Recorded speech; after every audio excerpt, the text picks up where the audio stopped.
자, 이제 감정평가에 이제 대응을 어떻게 할 거냐, 이제 굉장히 중요한데, 가급적이면 혼자 하면 외롭잖아요. 그래서 대책위 차원에서 좀 집단적으로 대응하는 것이 타당하다.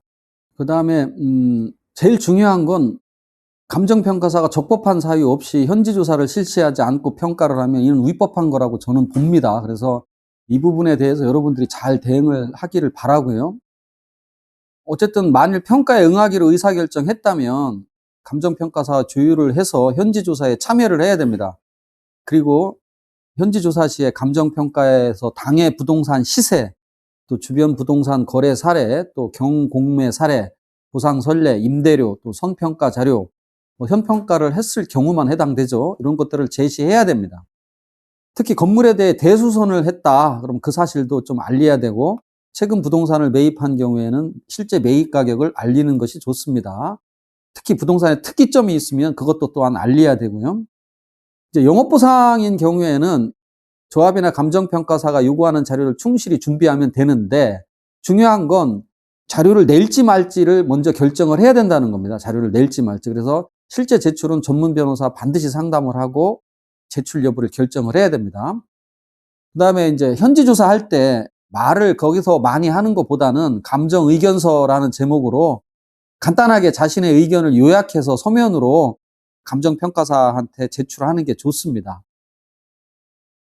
감정의견서 쓰는 요령은 제목만 감정의견서라고 쓰고 내용은 자신의 부동산에 대해서 얼마를 받아야 되는데 그 이유는 이렇다. 이렇게 그리 어렵게 생각하지 말고 이야기하듯이 적으시면 됩니다. 이야기하듯이. 그 다음에 감정의견서를 대신 작성해 주겠다라고 접근하는 브로커들이 굉장히 많은데 여기에 맡길 이유는 하나도 없습니다. 그 다음에 감정평가사 기피 신청. 법으로 감정평가사 기피 신청 제도가 있는 것은 아닙니다. 하지만 다음에 해당하면 다시 선정해 줄 것을 요구할 수 있고 당연히 요구를 해야 됩니다. 여기 특히 당초 감정평가를 우리가 감정평가가 몇 번 이루어진다고 얘기했죠. 아까 1차, 2차, 3차, 4차입니다. 근데 1차에 했던 사람이 4차 다시 들어오면 안 되겠죠. 그래서 당초 감정평가를 수행한 감정평가업자가 다시 의뢰받는 이런 경우는 안 되는 겁니다. 또 여기에 명시한 사유가 없다 하더라도 불공정한 감정평가를 실시한 우려가 있으면 현금청산 대상자로서는 적극적으로 기피 신청을 하여야 할 겁니다. 그 다음에 감정평가서 공개. 참 이것도 예전에는 이거 제가 받은 판결입니다. 2006년도에 받은 판결인데 이 이전에는 감정평가서도 공개를 사실은 안 했던 시절이 있었습니다. 근데 지금은 뭐 당연히 공개를 하죠. 이렇게 제도는 조금씩 발전을 하는 겁니다. 그 다음에 이제 토지보상금 산정 방법. 이건 뭐 기본적으로 좀 알아두시면 좋은 게 토지보상금 뿐만이 아니라 여러분들이 일반 부동산 사고 팔 때 그 시세 파악을 할 때도 도움이 됩니다. 먼저 비교 표준지를 선정을 합니다. 우리나라 토지가 뭐 전체 정확한 필지 수는 제가 모르겠지만 한 4천만 필지 정도 있다고 치고 그 중에 비교 표준지라는 게 50만 필지 정도를 국토교통부에서 선정을 해서 감정평가사들이 면밀히 현지 조사를 해서 평가를 해서 매년 1월 1일자로 공개를 합니다. 이건 한 50만 필지 정도밖에 없습니다. 그래서 내 토지가 비교 표준지면 그 가격이 보상금인 것이고 비교 표준지가 아니다 그러면 비교 표준지를 선정을 합니다. 선정하기가 그렇게 어려운 게 아닙니다. 어떻게 선정을 하느냐? 용도 지역이 같은 경우 먼저, 그 다음에 현실 이용 상황이 같은 거, 그 다음에 지목, 그 다음에 지리적 접근성 이렇게 같은 순서로 찾으면 됩니다.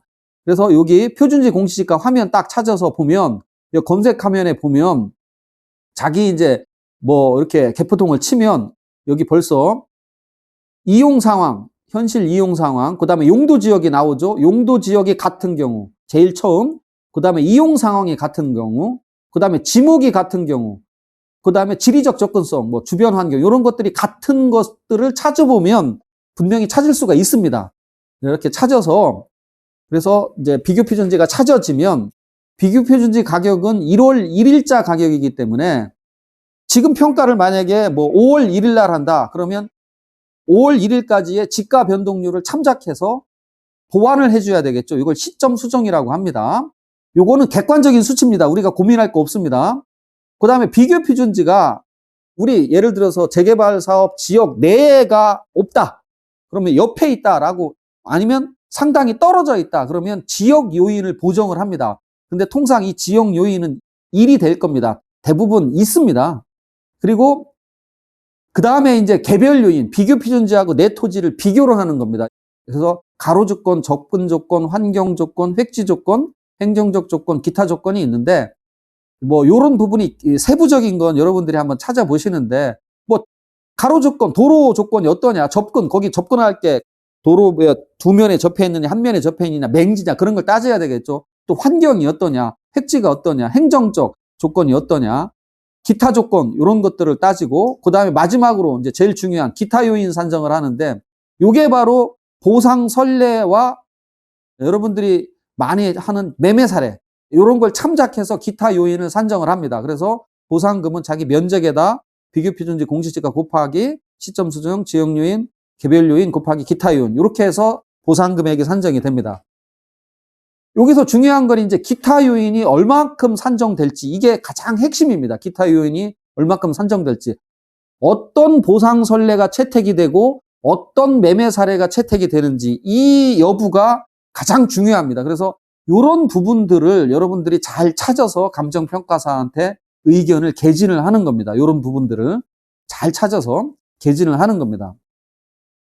지금 굳이 제 경험을 좀 말씀드리면 한 뭐 15년 전, 20년 전에는 기타 요인이 상당히 높았습니다. 보통 작게는 뭐 3배, 많게는 5배까지 이렇게 곱해줬는데 지금은 한 0.8, 0.5 이 정도밖에 곱해주지 않습니다. 그래서 그냥 쉽게 제 경험치입니다. 이거 어디까지나 제 경험치라는 거 참고를 하시고 재개발 지역 같은 경우 보통 0.5에서 한 1배 이 정도 내에서 보정이 이루어지는 것 같습니다. 그 다음에 이제 건물보상금은, 토지보상금은 이렇게 산정이 되고, 만약에 내 토지가 비교표준지다. 비교표준지다. 그러면 앞에 이런 건 다 필요가 없죠. 다만 이제 기타 요인, 요런 거나 좀 감안을 해야 되겠죠. 원래 비교표준지면 뭐, 비교할 게 없는 거죠, 사실은. 근데 건물보상금은 그럼 어떻게 산정되느냐? 보통 보상 세계에서 토지 말고 눈에 보이는 사업에 지장이 있는 모든 물건을 지장물이라고 표현합니다. 사업에 지장이 가는 물건이라고 해서 그 지장물은 원래 이전비 보상이 원칙입니다.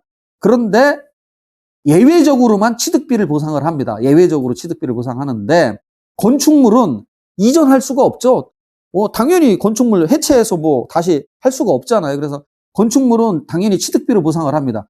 그런데 예를 들어서 뭐 이동식 건축물 이런 경우는 뭐 이전비 주겠죠. 기타 지장물 특히 수목은 취득비 보상인지 이전비 보상인지를 굉장히 신경 써야 됩니다. 수목 같은 경우 보상받을 때 여러분들 그 단독주택 같은 경우에 집에 나무 같은 거 심어놓은 게 있잖아요. 그런 나무도 다 보상 대상입니다. 그게 과연 이전비인지 취득비인지를 유의해야 된다. 그래서 감정평가서에 취득비인지 이전비인지를 명확히 기재해 줄 것을 요구해야 됩니다. 이거 요구 안 하면 기재해 주지 않습니다. 그리고 자기들한테 유리하게 해석을 해버려요. 취득비인지 이전비인지 명확하게 기재해 줄 것을 요구해야 됩니다. 그래서 대책위원회가 필요하고 기본 지식이 있어야 된다는 얘기입니다. 그 다음에 평가 방법은 건축물은 원칙적으로 원가법, 이 건축을 하는데 얼마의 돈이 소요되느냐 그게 원가법이죠. 그 다음에 이제 예외적으로 주거용 건물은 거래사례 비교법, 사고판 거래사례 비교법과 원가법 중 큰 금액, 집합건물, 아파트 같은 경우 공동주택은 원가법이 아니라 거래사례 비교법으로 평가합니다. 거래사례 비교법으로. 그러니까 집합건물은 뭐 거래사례라는 거니까 여러분들이 다 예측할 수 있죠. 거래된 사례 찾으면 되니까요. 그 다음에 주거용 건물도 거래사례 비교법하고 원가법하고 비교해서 큰 거니까 이것도 어느 정도 예측할 수 있겠죠. 그 다음에 이제 주거용 건물이 아닌 경우는 원가법. 요게 이제 예측이 쉽지는 않겠죠. 그 다음에 저한테 많이 묻는 질문이 임대소득도 보상이 되느냐. 이게 정말 질문이 많이 들어옵니다. 근데 판례는 임대소득은 보상 대상이 아니다라고 합니다. 임대소득은 보상 대상이 아니다. 여러분들이 많이 억울해 하시던데 이유는 뭐 여기 이렇게 써 있습니다. 그 다음에 이제 상업용 건물에 부가가치세 납부 의무가 있느냐. 토지 수용을 당하는 경우에는 부가가치세 납부 의무가 없습니다. 그 다음에 무허가 건축물도 보상이 되느냐. 예, 됩니다. 무허가 건축물도. 다만 사업 시행 인가 후에 허가 없이 건축한 건축물은 보상 대상에서 제외됩니다. 그 이전에 진 무허가 건축물도 다 보상이 됩니다. 다만 여러분들이 이제 착오하시면 안 되는 게 조합원들은 종전자산 가격이라고 표현을 하죠. 그 다음에 여러분들은 현금 청산자는 토지 보상가라고 표현을 하는데 종전자산 가격에는 조합원들의 종전자산 가격에는 무허가 이런 거 들어가지 않습니다. 조합원들의 종전자산 가격에는 포함되지 않고 하지만 우리 현금 청산 대상자들의 보상가에는 당연히 포함이 됩니다. 그 다음에 수목 담장도 보상 대상입니다. 물론 이것도 마찬가지로 수목 담장 같은 경우는 조합원에 대한 종전자산 평가에서는 제외됩니다. 하지만 보상은 된다. 보상은 된다. 적법 건물만 보상되는 게 아니라 불법 건물, 기타 지작물도 전부 보상 대상입니다. 보상 대상. 그 다음에 이제 정말 이 사업 시행자가 정말로 어려워하는 보상이 이 영업보상입니다. 정말로 힘들어합니다. 영업보상이. 영업보상 대상자 요건은 뭐 이렇게 정비 공고일 전부터 적법한 장소에서 인적물적 시설 갖추고 허가 받고 행해야 되는 영업이어야 된다. 이제 요거 당연히 해당돼야 되겠죠. 문제는 이제 휴업보상금 내용입니다. 휴업보상금은 1, 2, 3, 4, 5 이렇게 구성이 됩니다. 영업이익, 4개월치 영업이익입니다. 영업이익. 자, 영업이익이라고 하니까 매출이 아니죠. 매출에서 내 원가 같은 걸 다 뺀 영업이익입니다. 영업이익 4개월치. 그 두 번째, 이제 휴업을 할 텐데, 휴업을 할 때 영업용 자산의 감가상각이 되겠죠. 그 다음에 유지관리비도 들어갑니다. 그 다음에 휴업 기간이지만 정상적으로 근무해야 되는 최소 인원에 대한 인건비가 들어가겠죠. 이런 인건비 등 고정적 비용, 이거 당연히 들어갑니다. 그 다음에 세 번째, 이제 영업시설, 원재료, 제품, 상품에 이런 걸 이전해야 되겠죠. 이전에 소요되는 비용 및 이전하면 감손이 되는 수가 있어요. 그래서 그 감손 상당액. 네 번째, 이런 거 부대 비용. 그 다음에 다섯 번째, 영업이익 감소액. 이 영업이익 감소액은 영업이익의 100분의 20, 20%인데 그 금액이 1,000만 원을 초과할 수가 없습니다. 그래서 요건 1,000만 원을 초과하지 못한다.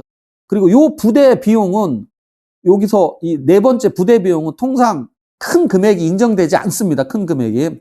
자, 그런데 여기서 한번 우리가 자, 영업이익이나 인건비 등 고정적 비용이나 이전에 소요되는 비용 및 감손 상당액 이 부분은 현금 청산 대상자, 즉 보상 대상자가 자료를 제출하지 않으면 감정평가사가 평가를 할 수 있나요? 없나요? 이게 쉽지 않죠? 못하겠죠.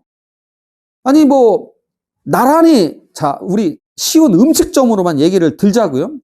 나란히 호프집을 해도, 또 나란히 중국집을 해도, 또 옆에 붙어 있어도 같은 면적이지만 장사 수완에 따라서 완전히 틀립니다. 영업이익도 틀리고, 인건비 고정적도 틀리고, 다 틀립니다. 그래서 제가 계속 말씀드리는 게, 이런 부분들이 자료 제출을 안 했는데도 아까 한국감정평가사 협회가 자료 제출 안 했다라고 그냥 표준적인 소득 또는 국세청이 고시하는 이런 걸로 하면 안 된다는 겁니다. 왜냐? 보상은 완전 보상입니다. 완전 보상. 그래서 영업보상이 그래서 사업 시행자가 힘들어하는 겁니다. 사업 시행자가 굉장히 어려워하고 힘들어하는 겁니다. 그리고 나는 장사가 안 돼서 영업이익이 한 푼도 없다. 그렇다 하더라도 최소한 1,866만 원은 받습니다. 영업이익. 나는 적자 나는 가게를 하고 있다라고 해도 최소 1,860만 원은 영업보상금으로 받습니다. 그 다음에 현금 청산자 사업비 분담 의무가 있느냐? 재개발이나 재건축 모두 현금 청산 대상자에 대해서 사업비 분담 의무는 없습니다. 이 판결도 저희 법무법인 강산이 받은 판결인데 이게 무슨 뜻이냐면 처음에는 정관에 사업비 분담 의무가 없다가 나중에 사업비 분담을 해야 된다라고 정관을 개정을 하는 경우가 있습니다. 이게 개정한 사례인데 뭐 그렇게 개정해서는 안 된다. 하려고 하면 부담하게 될 비용의 발생 근거, 분담 기준과 내역, 범위 등을 구체적으로 규정해야 된다. 이 규정하는 게 쉽지 않죠. 굉장히 어렵습니다. 이럴 경우에나 그 사업비 분담 의무가 있다는 겁니다. 그러니까 실질적으로 이제 사업비 분담은 없다 이렇게 생각하시면 돼요. 과거에는 무슨 얘기냐? 조합에서 분양 신청을 안 하고 현금 청산을 받으면 당신들 사업비 분담해야 됩니다. 라고 표현을 어떻게 해야 돼? 겁박이죠, 겁박. 그러니까 분양 신청률을 높이기 위해서 그런 말들을 많이 했습니다. 하지만 이제는 판례가 확고하게 사업비 분담 의무는 없다라고 확립이 돼 있습니다. 이렇게 참고하시고요. 그 다음에 이제 내 집은 언제 넘겨줄까? 내 집은 언제 넘겨줄까? 아주 쉽습니다. 모든 돈을 받기 전까지는 넘겨주지 않아도 됩니다. 일반적인 부동산 매매는 동시이행이죠. 돈하고 넘겨주는 거하고 동시이행이지만 이 수용재결은 얘기가 틀립니다. 수용재결은 먼저 돈 먼저 받고 나중에 넘겨주는 겁니다. 간단합니다. 그래서 현금 청산자가 영업보상까지 받으면 영업보상금까지 모두 받아야 집을 넘겨주는 겁니다. 심지어 이주정착금, 주거이전비, 이사비도 받을 자격이 되면 이것도 다 받고 나서야 명도 의무가 있다. 이렇게 이해하시면 됩니다. 그 다음에 이제 임차인, 세입자. 나는 이제 집주인인데 내 집에 들어있는 세입자는 내가 어떻게 처리해야 되느냐. 만약에 관리처분 계획 인가 고시가 있기 전에는 그냥 계약 내용에 따르면 됩니다. 그 이전에 계약이 끝나서 나간다고 하면 여러분들이 그 계약 내용에 따라서 보증금 빼주면 되는 거고, 뭐 그쪽에서 그 갱신 청구하면 또 그 계약 내용에 따르면 됩니다. 그런데 관리처분 인가가 받고 나면 법조문에 어떤 게 있냐. 이제 그 상가건물 임대차 보호법, 주택 임대차 보호법, 대항력 이런 것들이 다 적용이 되지 않습니다. 그래서 결론적으로 얘기하면 그냥 관리처분 인가 나면 집주인은 가만히 계시면 됩니다. 가만히 있으면 통상 사업시행자인 조합이 알아서 다 내보냅니다. 알아서 내보냅니다. 그럼 보증금은 누가 돌려주냐? 만약에 집주인이 돌려주지 않으면 당연히 조합이 돌려주고 그 부분에 대해서 집주인한테 구상을 합니다. 보상금에서 빼겠죠. 집에 대한 보상금에서. 그 다음에 재개발에서 영업보상금을 지급해야 사용수익이 정지된다. 영업보상금까지 지급돼야 됩니다. 참고하시고요. 그 다음에 이제 이것도 의외로 이제 질문이 많은데 이주대책에서 이주정착금, 주거이전비, 이사비는 어떻게 되느냐. 재개발에서 현금 청산 대상자가 되면 당연히 이주정착금, 주거이전비, 이사비의 지급 대상자가 됩니다. 당연히는 아니고 대상 조건이 맞아야 돼요. 자, 그래서 대상자, 이주정착금 대상자는 1, 2, 두 가지 조건을 다 갖춰야 됩니다. 첫 번째는 소유를 해야 되고 두 번째는 거주를 해야 됩니다. 정비계획 공단공고일로부터 계속해서 거주해야 됩니다. 그리고 공부상 근린생활시설, 이건 이주정착금이 안 됩니다. 그 다음에 무허가, 미신고 건축물, 무단 용도 변경 이런 경우에는 배제가 됩니다. 다만 무허가 건물이라도 그 건축 시기가 1989년 1월 24일 이전에 지어진 건축물은 대상이 됩니다. 대상이. 아까 요거하고 착오 일으키시면 안 됩니다. 무허가 건물이라도 보상 대상은 됩니다. 다만 이주정착금 대상자는 안 된다는 그 뜻입니다. 상세 내용은 여러분들이 한번 보시고, 뭐 거주 사실도 1차적으로 주민등록표의 등재 내용이 기준이 되지만 여기에 등재가 안 됐더라도 실제로 거주하였는지 여부가 중요합니다. 다만 등재가 안 됐다면 그 거주 여부는 주장하는 자가 입증을 해야 됩니다. 주장하는 자가. 그 다음에 이제 주거이전비 대상자는 어떠냐? 아까는 이주정착금이고 요건 주거이전비 대상자는 어떠냐? 주거이전비는 소유자도 받고 세입자도 받습니다. 이주정착금은 소유자만 받습니다. 세입자는 못 받습니다. 세입자는 못 받습니다. 세입자는 이제 주거이전비하고 뒤에 나오는 이사비에 받을 수 있는데 소유자는 거주 요건이 있습니다. 아까처럼 앞에서 본 거주 요건이 있습니다. 그러면 조합원도 주거이전비를 받느냐? 아니, 조합원은 당연히 못 받죠. 왜냐? 내가 오히려 주는 주체죠. 보상을 하는 주체입니다. 그러니까 당연히 조합원은 사업시행자에 준하는 지위가 갖고 있기 때문에 이런 거 못 받습니다. 대신 조합원은 어떻게 되죠?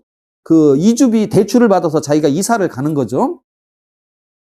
무허가 건축물 소유자는 이것도 역시 대상이 아니고요.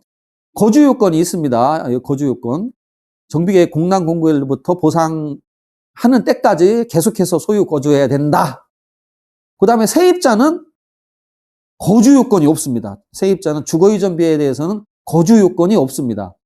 정비계획에 관한 공람 공고일 당시 당해 정비구역 안에서 3월 이상 거주한 자를 대상으로 한다. 이렇게 판례가 나와 있습니다. 그래서 거주하지 않아도, 계속해서 거주하지 않아도 된다. 계속해서 거주할 필요는 없다. 그리고 나는 조합원 겸 세입자다. 역시 조합원은 아무것도 안 됩니다. 못 받습니다. 그 다음에 이제 이사비는 기존에는 주거이전비 지급 대상자는 모두 이사비를 지급하여 왔습니다. 그리고 주거이전비와는 달리 기준일도 없습니다. 기준일도 없고 단지 공익사업지구에 편입되는 주거용 건축물의 거주자라고만 규정하고 있습니다. 소유자와 세입자에 대한 차별도 없고요. 그래서 사업시행 인가 고시일 후 이사하면 지급 대상자는 겁니다. 그 이전에 이사하면 당연히 자기가 알아서 갔으니까 안 줍니다. 사업시행 인가 고시일 후에 이사해야 지급 대상입니다. 그래서 서울고등법원은 이사비 보상 대상자가 되려면 적어도 사업인정고시일, 즉 사업시행 인가 고시일 이전부터 정비구역 내에 거주해야 된다. 거기서 있다가 이사는 그 이전에 내가 알아서 가면 안 된다. 그런 뜻입니다. 그 다음에 이주 정착금, 이제 금액이 얼마 되느냐. 이주 정착금은 주거용 건축물 가격의 30%인데 그게 1,200만 원 미만이면 1,200만 원, 2,400만 원을 초과하면 2,400만 원입니다. 그 다음에 주거이전비도 보면 3인 가구도 930만 원쯤 됩니다. 3인 가구. 이게 소유자입니다. 소유자. 세입자는 여기 곱하기 1을 해야 됩니다. 세입자는. 그래서 만약에 세입자는 거의 2천만 원이 되죠. 뭐 적은 금액은 아니죠. 이렇게 적은 금액이라고 보기는 어렵죠. 뭐 제가 가끔 우스갯소리를 하는데 세입자들도 이런 데 가서 살다가 이사하면 이렇게 주거이전비도 받습니다. 그리고 경우에 따라서는 임대아파트도 받을 수도 있죠. 경우에 따라서는. 그래서 세도 아무데나 이렇게 세 들지 마시고 세 들 때 이런 것을 생각하고 세를 드는 경우도 있습니다. 그 다음에 이사비는 얼마 정도 주느냐. 이사비는 뭐 요 주택 건축물 이사비 10평 미만은 75만 원 정도, 보통 뭐 30평 이상이다 하면 230만 원 정도 됩니다. 이사비. 주거이전비 이사비 지급 시기는 언제냐?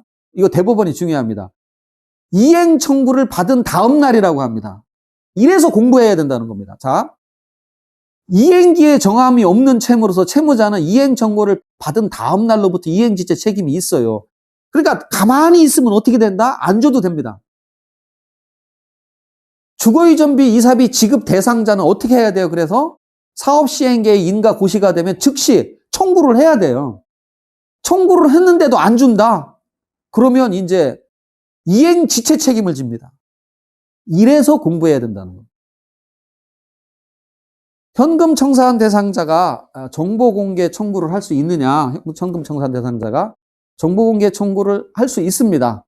토지 등 소유권을 상실하지 아니한 경우 이때는 정보공개 청구권이 있습니다. 그 다음에 재평가를 하는 경우 이게 굉장히 중요한 내용입니다.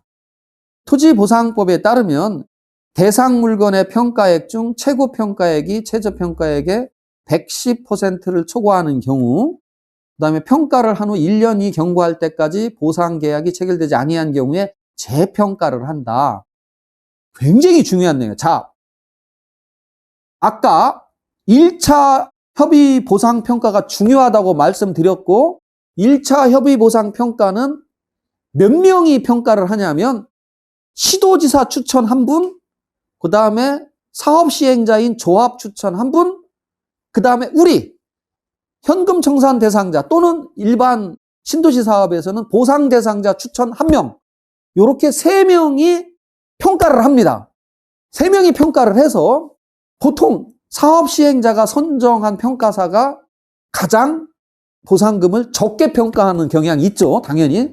그 다음이 시도지사, 그 다음에 현금 청산자 추천은 제일 많이 평가를 합니다. 통상. 그런데 이런 얘기를 합니다. 아, 변호사님, 어차피 시도지사 추천하고 조합하고 뭐 같은 편 아닙니까? 2대1이니까 하나마나 아닙니까? 이렇게 표현을 하는데 그렇지 않습니다. 그건 2대1이고 뭐 상관없습니다. 여기서 중요한 건 뭐냐? 최고 평가액과 최저 평가액의 차이가 나면 재평가를 하는 거예요. 그러니까 뭐 조합 측이 낮게 평가를 하든 또는 뭐 우리 이제 예를 들어서 현금 청산자 추천 평가사가 평당 1,000만 원을 했습니다. 1,000만 원을 했다. 그러면 그 10% 차이가 100만 원이잖아요. 그런데 조합 측 선정 평가사가 850만 원으로 평가했다. 그러면 볼 것도 없어요. 저기 그 시도지사 추천 평가사님 평가액은 밀면 더 낮으면 그걸로 가는 거죠. 근데 그분은 대부분 그 위에 있으니까 그러면 재평가를 하게 됩니다. 그래서 현금 청산자 추천 평가가 재평가 규정에 의해서 2대1이 아니라 굉장히 중요하다는 말씀을 드립니다. 그 다음에 또 중요한 게 이거 평가를 한 후라고 되는데 가격 조사가 완료된 날입니다. 이날로부터 1년이 경과할 때까지 보상 계약이 체결되지 아니하면 다시 재평가를 해야 됩니다. 자, 재평가를 하면 보상 금액이 증액될까요? 감액될까요? 어떨 것 같아요? 근데 지금처럼 부동산 하락기에는 안 됩니다. 하락합니다. 지금처럼 부동산 하락기에는. 왜냐? 재평가할 때 그때 시점으로 다시 평가를 하니까. 이거는 언제 현금 청산 대상자한테 좋은 거냐? 부동산 가격 상승기입니다. 그런데 지금 제가 강의를 하는 이 시점은 부동산 가격 하락기입니다. 그래서 요점 여러분들이 명심해야 됩니다. 요점. 하락기에 있을 때는 이게 유리한 게 아니다. 하락기에 있을 때는 유리한 게 아니다. 하지만 이 사업이 늦어지잖아요. 사업이 늦어지기 때문에 사업 시행자도 결코 유리하지는 않겠죠. 그런 면에서는. 그 다음에 이제 사업 시행 인가에서 누락되거나 잘못된 경우 아까 말씀드렸죠.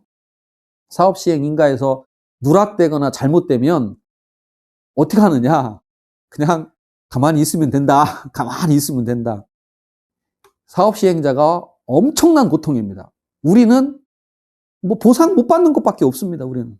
보상 못 받으면 소유권도 안 넘어간다. 자, 그 다음에 이제 보상협의회. 보상협의회는 이 면적이 10만 평방미터 이상이고 보상 대상자 토지 소유자가 50인 이상인 경우에 필수적으로 설치해야 되는 기관입니다. 필수적으로. 이 보상협의회를 개최하지 않고 수용재개를 가면 각하합니다. 각하. 그래서 이 보상협의회는 매우 좋은 갈등 해소 방안입니다. 그래서 이런 좀 중앙토지수용위원회에서 보상협의회가 성실하게 개최된 경우만 수용재개를 받아주면 아마도 수용재개는 획기적인 변화가 생길 것이라고 저는 확신합니다. 제발 중앙토지수용위원회에서 제 말을 좀 들어주시기를 간절히 바랍니다. 자, 그래서 주택 재개발 사업에 토지보상법 대응에 좀 요약해서 좀 이제 다시 찬찬히 좀 한번 가보면, 자, 내 집이나 땅을 재개발 구역에서 재척해달라 이런 말씀을 많이 하는데, 이거는 정비 기본계획 고시 때부터 구역 지정 공람 공고시까지 해야 됩니다. 그리고 소송은 정비 구역 지정 고시일로부터 90일 이내, 행정소송이니까 90일 이내 제기해야 돼. 이거 지나면 재척은 안 됩니다. 자, 두 번째, 종교시설 소유자는 정비계획 수립 때부터, 정비계획을 수립할 때부터 대토 부지가 있는지 이런 것들을 잘 알아보셔야 됩니다. 그래서 정비계획 수립 때부터 적극적으로 관여를 해야 된다. 그 다음에 이제 조합이 진행하는 사업시행 인가 과정을 주시해야 된다. 그래서 사업시행 인가에 앞서서 이해관계인 의견 청취와 중앙토지수용위원회의 협의가 매우 중요하다는 거 다시 한번 강조합니다. 다시 한번 강조합니다. 그 다음에 사업시행계획 인가 고시가 되면 120일 이내에 종전자산 가격, 그 다음에 계략적인 분담금 추산액 통보를 합니다. 통보를 해서 분양신청 기간을 설정을 합니다. 30일 이상 60일이랑 분양신청 기간을 설정하고, 그래서 이제 재개발에서는 이때, 재개발은 원래 강제조합원입니다. 내가 찬성하든 말든 일정 비율의 조합 설립 동의 요건을 갖춰서 조합이 설립되면 무조건 조합원입니다. 재개발은 무조건 조합원입니다. 그런데 내가 드디어 조합에서 빠져나올 수 있는 길이 분양 신청을 하지 않는 겁니다. 그래서 이제 여러분들이 분양 신청 통지를 받게 되면 이제 토지 등 소유자는 현금 청산을 받을 것인지 분양 신청을 해서 아파트를 받을 것인지를 결정을 해야 됩니다. 그런데 이제 가끔 이 결정을 저보고 해달라고 하시는 분들이 계세요. 이건 제가 못 해드리죠, 이거는 정말 본인이 잘 결정을 해야죠. 이제 그 주변 아파트 시세와 향후의 부동산 방향, 이런 것들을 고려해서 직접 결정을 하시는 것이지, 변호사가, 물론 조언은 해드릴 수는 있겠죠. 예, 조언을 해드릴 수 있겠죠. 여러분들이 결정을 해야 되고, 현금 청산을 나는 받겠다라고 결정하였다면, 아까 제가 다시 한번 강조합니다. 분양 신청을 하지 않는 것이 좋습니다. 분양 신청을 하면 나중에 이제 분양 계약을 통해서 물론 또 현금 청산을 받을 기회가 있지만, 쉽게 말씀드려서 그때는 이미 다 집이 철거돼서 없기 때문에 아무것도 없고 실물도 보지 못한 감정평가사님이 어떻게 그 금액을 올려주겠습니까? 여러분도 상식적으로 그렇죠?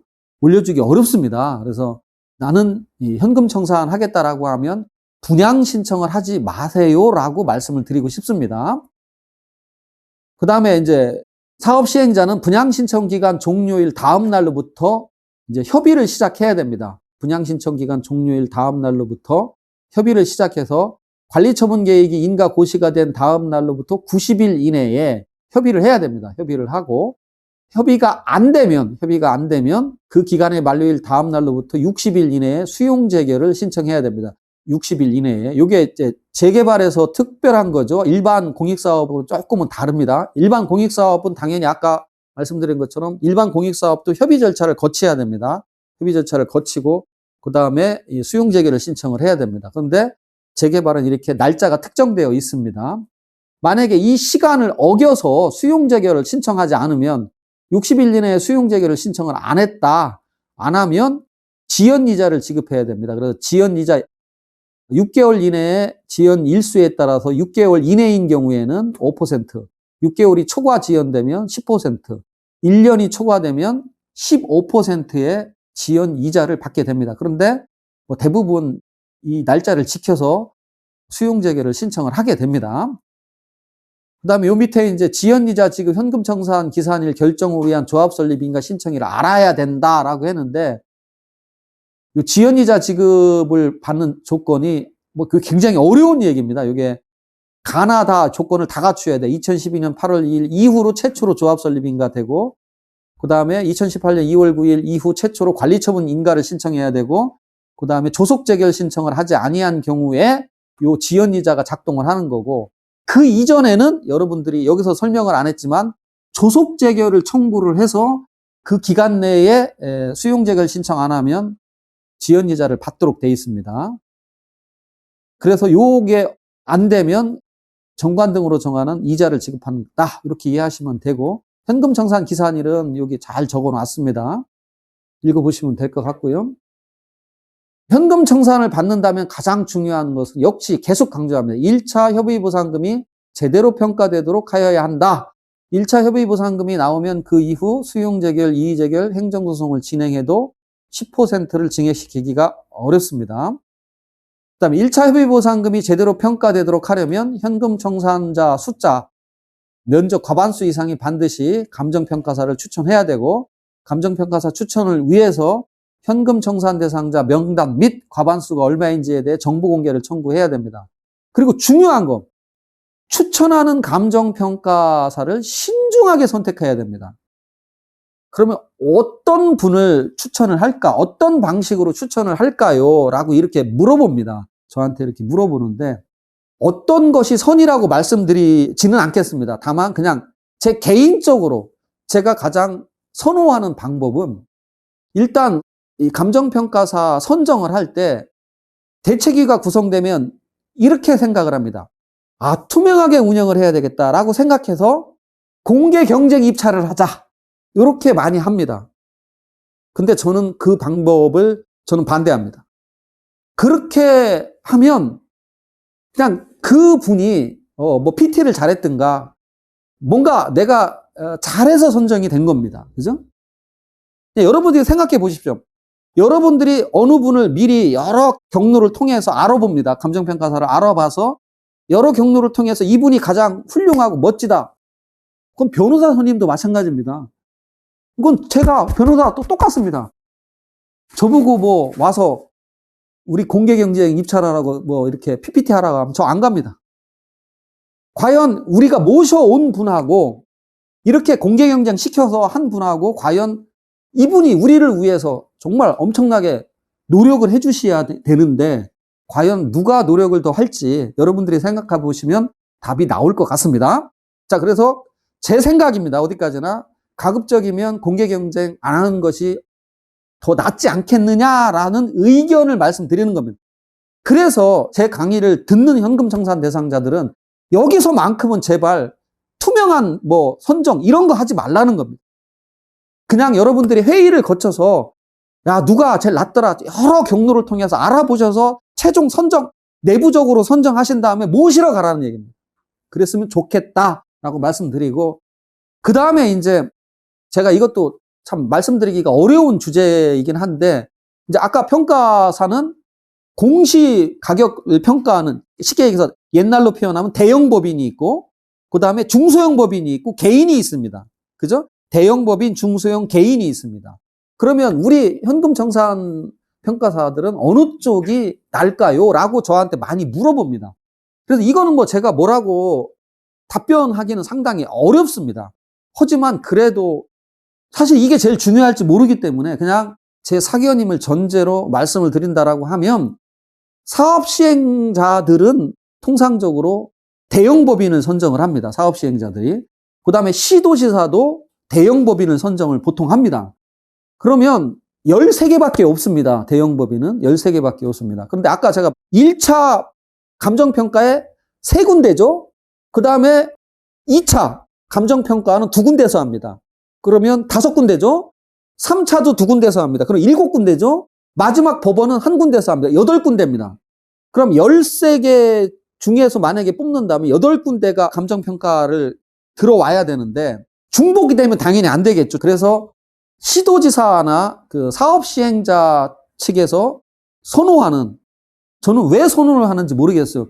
그것도 좀 시정돼야 된다라고 생각을 합니다. 그래서 제가 대책위를 조언을 한다면 강력하게 시도지사, 뭐 조합은 자기 맘대로니까 그건 우리가 침해할 수 없습니다. 조합은 침해 못합니다. 하지만 시도지사도 한번 왜 자꾸 대형 법인만 하느냐, 중소형 법인이나 개인도 해달라라고 한 번쯤 요구해보는 게 어떤지. 그리고 어쨌든 제 생각은 실무적인 경향을 보면 현금 청산할 때 또는 일반적인 보상도 마찬가지입니다. 일반적인 보상할 때 감정평가사 추천은 토지 소유자, 보상 대상자가 추천을 할 때는 통상적으로는 소형 법인과 개인을 많이 합니다. 개인을 많이 하는데 참 그 이유를 그냥 이 한마디를 하면 확 피부에 와 닿으실 텐데 이 공개적인 강의에서 참 그 이유를 말하기는 좀 그런데 어쨌든 실무적으로는 많이 중소형하고 개인을 선호한다. 그 정도로 말씀을 드리겠습니다. 그 다음에 이제 당해 사업구역 또는 인근의 실제 거래사내나 호가, 경매 감정가격. 이 경매 감정가격도 중요합니다. 이런 거 잘 찾아야 됩니다. 이런 거, 경매 감정가격 이런 거 감정평가사가 찾겠습니까? 여러분들이 찾아서 제시를 해야 됩니다. 그 다음에 이제 선평가를 받았다는 그 평가서, 뭐 자신의 대수선 자료, 특이사항, 고가의 임대료를 받는다면 임대료, 이런 것들을 다 수집해서 감정평가사한테 제공하고 간단하게 요약해서 자신이 어떤 이유로 얼마만큼 받아야 되는지를 개진하는 것이 좋다. 그 다음에 영업보상 대상자라고 한다면 아까 말씀드렸죠. 3가지, 영업이익, 그 다음에 인건비 등 고정적 비용, 이전비 및 감소상당액. 이 자료 제출 여부를 결정하는 것이 핵심이다. 이 자료 제출 여부는 반드시 전문 변호사랑 협의를 하고 제출을 하시라. 아무 때나 막 제출하지 마시기를 당부드립니다. 원래 제가 이 토지보상을 배운 건 사업 시행자 측 고문 변호사를 하면서 이 토지보상을 제가 배웠습니다. 제가 95년부터 사업 시행자 측의 이제 고문 변호사를 맡아서 지금도 물론 고문 변호사 사업 시행자도 맡고 있는데 그때 당시에는 이 보상을 전문적으로 한 변호사가 아무도 안 계셨습니다. 책도 없었고요. 그래서 제가 이제 물어물어 이렇게 공부를 했는데, 사업 시행자가 가장 힘들어하는 건 뭐냐면, 역시 아까 말씀드렸죠. 누락될까봐. 누락되는 걸 가장 힘들어합니다. 왜냐하면 누락되면 보상을 못하면 아예 사업을 못하니까. 그 다음에 또 어려워하는 게 영업보상. 그 다음에 일반 신도시 같은 보상에서는 힘들어하는 게 뭐냐면 축산. 그 다음에 분묘. 그 다음에 수목. 이런 것들이 여러분들이 갖고 계신 엄청난 협상력입니다. 협상력. 그런데 예를 들어서 비닐하우스 주인, 분묘 주인 어떻게 찾습니까? 그죠? 수용재결을 넣을 때 분묘 주인 모르니까 성명불상, 비닐하우스 주인 모르니까 성명불상, 이렇게 수용재결을 넣으면 받아주지 않습니다. 어떻게든 찾아야 됩니다. 어떻게든. 그런데 여러분들은 어떻게 하죠, 보통? 내가 뭔가 해야, 사업시행자한테 뭔가 자료를 내야 내가 보상을 잘 받는다고 생각을 해요.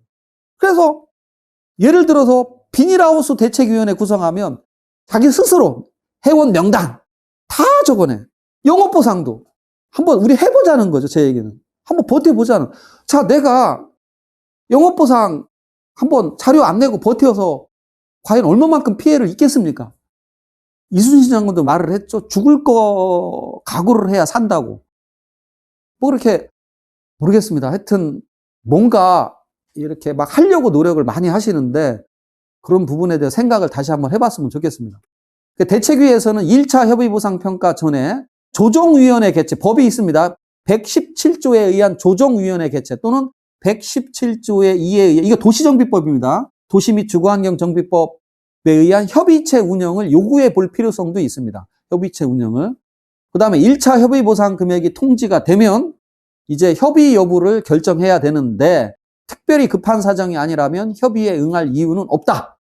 그리고 협의에 응하지 않기로 하였으면 가만히 있으면 됩니다.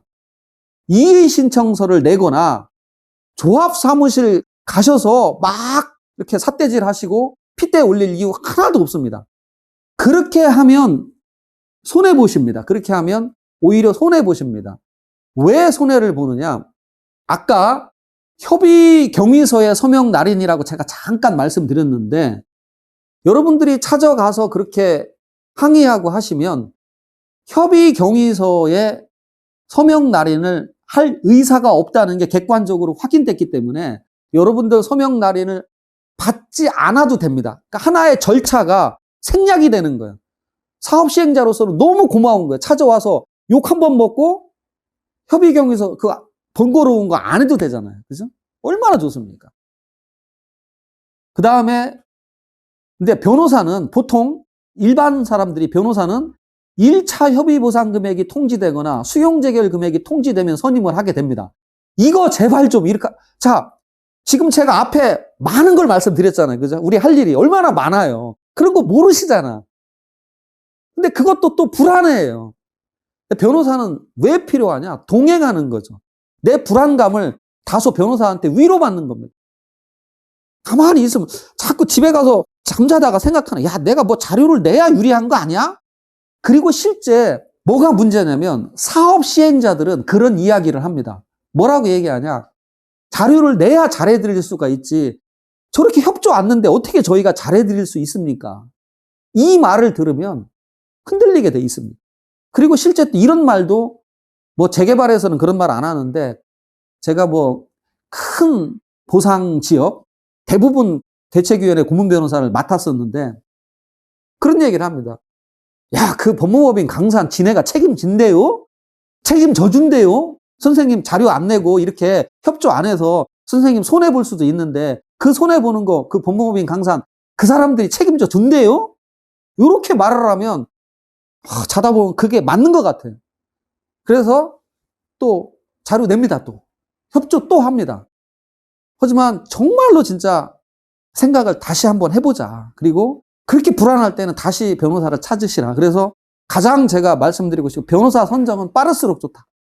내가 재개발, 재건축, 현금 청산을 마음 먹고 있으면 빠를수록, 아니면 내가 조합원이 되든 현금청산이 되든 상담 비용 많이 안 받아요, 변호사든. 미리 상담을 철저하게 받기를 권합니다. 그 다음에 수용재결, 이의재결, 행정소송에서 이제 전문 변호사를 선임해서 진행하는 것이 좋다.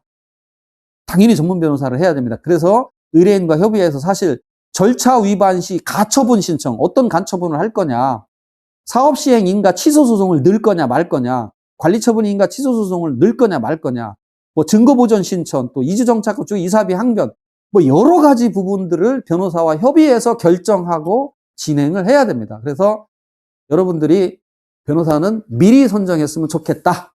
자, 여기까지 하고 여기서 마치겠습니다.